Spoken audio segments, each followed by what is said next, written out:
হরে কৃষ্ণ।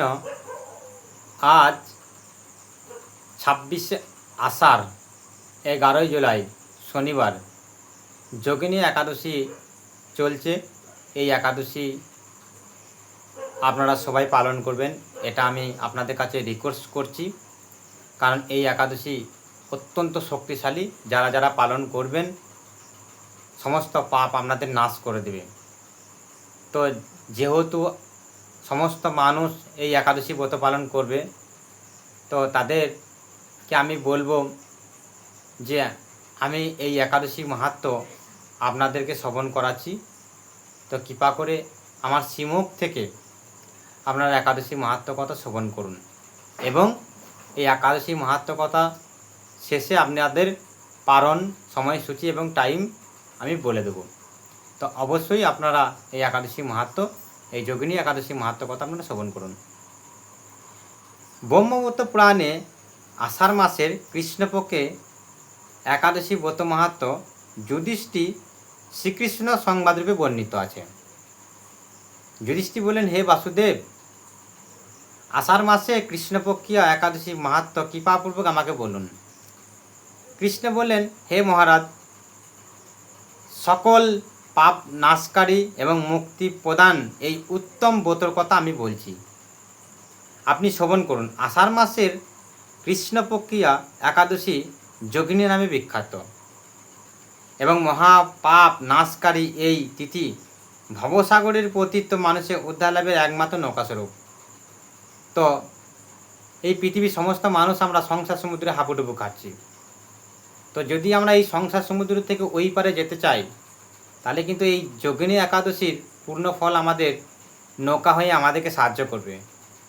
তো আমাদের অবশ্যই এই একাদশী ব্রত পালন করা উচিত।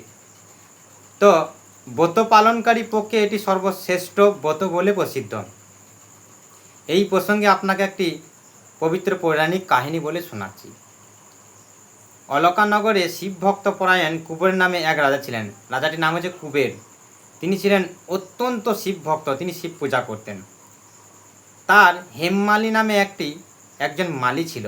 মালী মানে হচ্ছে রাজার যারা কাজকর্ম দেখাশোনা করে তাদেরকে মালী বলা হয়। তা হেমমালী বলে একজন মালী ছিলেন, বোঝা গেল। তো প্রতিদিন তিনি শিব পূজার জন্য মানস সরোবর থেকে তিনি ফুল আনতে যেতেন এবং সেই ফুল তুলে এনে যক্ষরাজ কুবেরকে দিত। তো বিশালাক্ষী নামে হেমমালীর এক পরমা রূপবতী পত্নী ছিল। সে তার সুন্দরী পত্নীর প্রতি অত্যন্ত আসক্ত ছিল। যেহেতু অত্যন্ত সুন্দরী, তার প্রতি আসক্ত ছিল। একদিন সে তার স্ত্রীর প্রতি কামাসক্ত হয়ে পড়ল। যেহেতু সুন্দরী, তাই কামাসক্ত হয়ে পড়ল। রাজভবনে যাওয়ার কথা ভুলে গেল। ফুল তুলতে এসেছিল, ফুল তুলতে এসে তার স্ত্রীকে দেখে তার কামাসক্ত হয়ে পড়ল এবং তিনারা দুজনাতে একসাথে ঘরে, যাই হোক, কামাসক্ত অবস্থায় তিনারা যৌন ক্রিয়া হোক বা কোনো কিছু কাজে লিপ্ত ছিলেন। তো সেই ফুল নিয়ে যেতে তিনি ভুলে গেলেন। বেলা 2 প্রহর অতীত হয়ে গেল। অর্চনের সময় চলে যাচ্ছে দেখে রাজা ক্রোধ হলেন। এই মালির বিলম্বের কারণে অনুসন্ধান করতে একটা দূতকে পাঠালেন। যাও তো দেখে আসো কি হয়েছে। দূত এসে রাজাকে বললেন সে গৃহে স্ত্রীর সাথে আনন্দে মত্ত হয়ে বা আনন্দ মত্ত রয়েছে। দূতের কথা শুনে কুবের অত্যন্ত রেগে তখন মালিনীকে তার সামনে হাজির করার আদেশ দিলেন। একদিন এদিকে মালি কুবেরের পূজার সময় অতিবাহিত হয়েছে দেখে বুঝতে পেরেছেন। তিনি প্রচণ্ড ভয় পেলেন যে আমি যেতে পারিনি, এই সময়ে আমি এরকম কাজে লিপ্ত ছিলাম, প্রচণ্ড লেট হয়ে গেছে, সেই সব ভাবনা ভেবে তিনি অত্যন্ত ভয় পেয়ে তার সামনে তিনি স্নান না করেই চলে গেলেন। স্নান টেনান না করে, পবিত্র না হয়ে তিনি চলে গেলেন। তাকে দেখা মাত্র রাজা ক্রোধবশত চোখ রাঙিয়ে বললেন, রে পাপিষ্টি দুরাচার, তুই দেবপূজা পুষ্প আনতে অবজ্ঞা করছিস, তাই আমি তোকে অভিশাপ দিচ্ছি, তুই সে কুষ্ঠগ্রস্ত হয়ে যা এবং তোর প্রিয়তমা ভস্মার সাথে তোর চিরবিয়োগ সংগঠিত হোক। রে নীচ, তুই এখনই এই স্থান থেকে ভ্রষ্ট হয়ে অধগতি লাভ কর। অভিশাপ দিলেন যক্ষরাজ কুবের। অভিশাপ প্রাপ্ত হয়ে গেলেন। কুবেরের এই অভিশাপে হেমমালি পত্নীর সাথে স্বর্গভ্রষ্ট হয়ে দীর্ঘকাল যাবৎ কুষ্ঠরোগ ভোগ করতে লাগল এবং রোগের যন্ত্রণায় দিন অথবা রাত্রের কখনোই তিনি সে সুখ পেত না। এভাবে শীত গ্রীষ্ম প্রচণ্ড বেদনায় বহু কষ্টে সে জীবনযাপন করতে লাগলো। কিন্তু দীর্ঘদিন মহাদেবের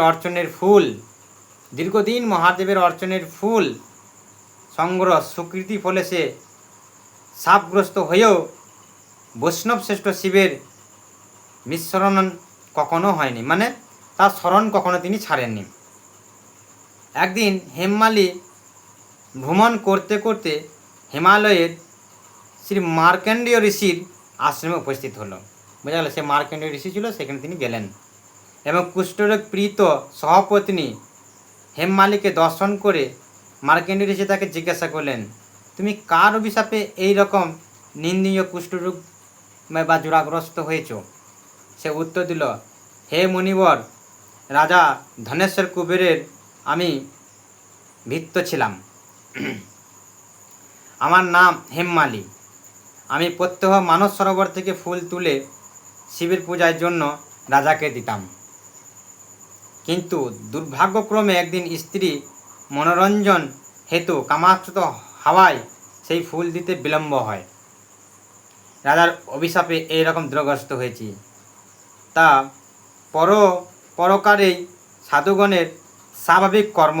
হে ঋষিশ্রেষ্ঠ, আমি অত্যন্ত অপরাধী, কৃপা করে আমার প্রতি প্রসন্ন হন। তখন দয়াচার্য চিত্তে মার্কণ্ডেয় মুনি বললেন, হে মালি, তোমার মঙ্গলের জন্য শুভ ফল প্রদানকারী এক ব্রতের উপদেশ করছি। তুমি আষাঢ় মাসে কৃষ্ণপক্ষে যোগিনী নামে একাদশী ব্রত পালন করো। এই ব্রতের পুণ্যের প্রভাবে তুমি অবশ্যই কুষ্ঠব্যাধি থেকে মুক্ত হবে। শ্রীকৃষ্ণ বলেছেন, ঋষির উপদেশ শ্রবণ করে হেমমালি তাকে শ্রীকৃষ্ণ বললেন, ঋষির উপদেশে শ্রবণ করে হেমমালি তাকে প্রণাম জানালো। পরে অত্যন্ত আনন্দের ঋষির আদেশ মতো নিষ্ঠার সঙ্গে যোগিনী একাদশী ব্রত পালন করল সেই হেমমালি, এবং তার দুনিয়াতে একসাথেই করলো। এইভাবে হেমমালি সমস্ত রোগ থেকে মুক্ত হলো ও পত্নী সহ সুখে দিন যাপন করতে লাগলো। হে মহারাজ যুধিষ্ঠির, আমি আপনার কাছে এই ব্রত উপবাসের মহিমা কীর্তন করলাম। এই ব্রত পালনের 88,000 ব্রাহ্মণকে ভোজন করানো ফল লাভ হয়। যে ব্যক্তি মহাপাপ বিনাশকারী এবং পুণ্যফল প্রদায়িনী যোগিনী একাদশী কথা পাঠ এবং শ্রবণ করে সে অচিরে সর্বপাপ থেকে মুক্ত হয়। হরে কৃষ্ণ। এই হচ্ছে যোগিনী একাদশী মাহাত্ম্য কথা আপনারা শ্রবণ করলেন। এবং 27 আষাঢ় 12 জুলাই রবিবার, 27 আষাঢ় 12 জুলাই রবিবার হচ্ছেন মহাপারণ। ভোর 4:57 থেকে 9:27 মধ্যে আপনারা সঠিক সময়ে পালন করে নেবেন। 4:57 থেকে 9:27 মধ্যে আপনারা পালন করে নেবেন। তা হরে কৃষ্ণ। এই হচ্ছে একাদশী মাহাত্ম্য কথা। তো আপনারা সবাই যোগিনী একাদশী ব্রত পালন করছেন। যারা করছেন না তারা যত তাড়াতাড়ি সম্ভব আপনারা একাদশী ব্রত পালন করুন। হরে কৃষ্ণ।